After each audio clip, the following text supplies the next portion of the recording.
Oh my goodness. We've never had a wedding here before, but that's what's happening here. The Arugot farm is alive. The whole place looks unbelievable. Right behind me here, there's the bride. Over there, being built, is our first chuppah overlooking the mountains of King David all the way down to the Dead Sea.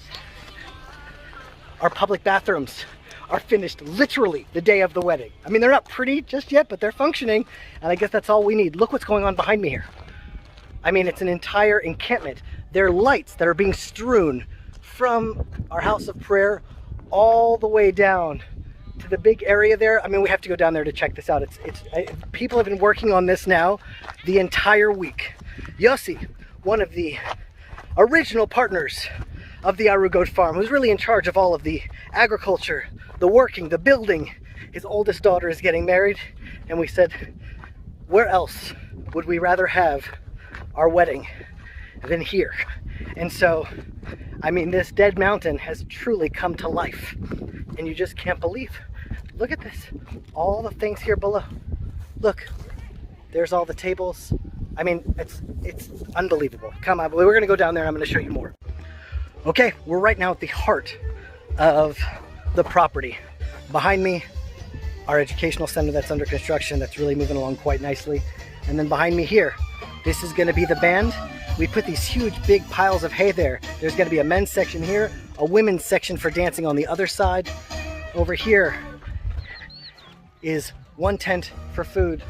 Down there, another tent for food.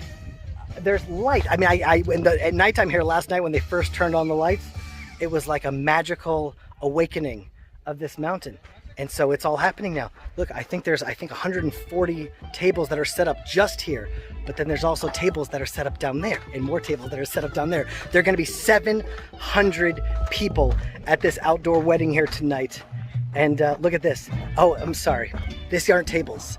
They're tables that are kind of Bedouin style tents, like old school Judean. I don't know, but they're all across the bottom part here.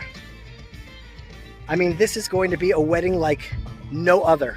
And so I'm going to do my very best to document the whole thing for you guys, because this is the first time we've ever held a real gathering of spirit in such a huge way before on this farm. So right now, the Kala and the Chatan both go on their separate ways, and they pray the last prayer before their chuppah, and they pray it as if it's the day of Yom Kippur. Full atonement, total renewal, rebirth, a new life. And all of her girlfriends are all waiting around for her now. And soon they'll return, and there'll just be a moment where all of them are just praying together, and all of the husband's friends are praying together. And we'll go and visit the husband in just a little bit. But this is what it looks like here.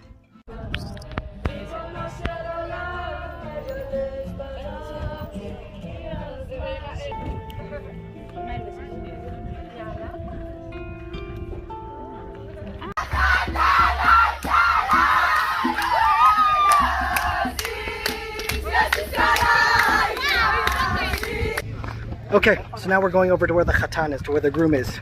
He chose to have his place in our house of prayer, and I'm sure it's just going to be spectacular. Okay, I'm looking inside here right now. Okay, what's happening right now, the parents are sitting together now, and they're going over the wedding contract. It's like two families coming together, and all their friends are here. They're playing music.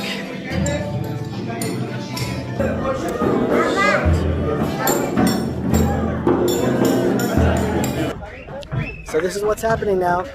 The Chatan is done, contracts are signed, families are coming together, and now we're going to dance the Chatan to go and meet his bride, who he hasn't seen for 7 days. And I think in some ways this is really the climax of the wedding.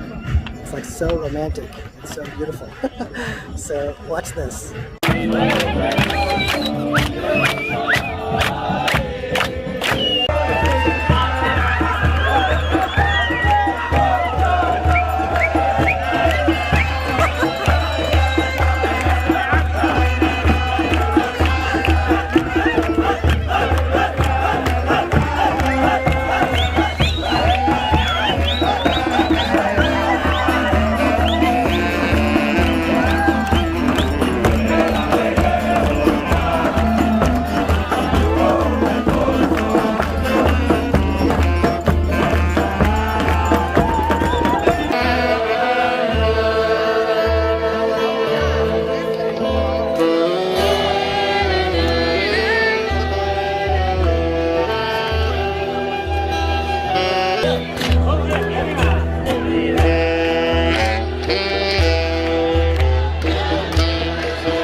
now we're dancing the Chatan to the Chuppah.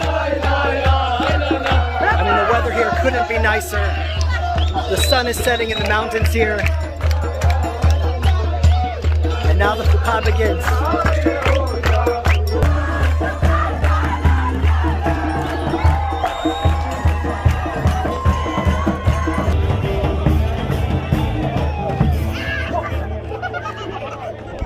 Da da da da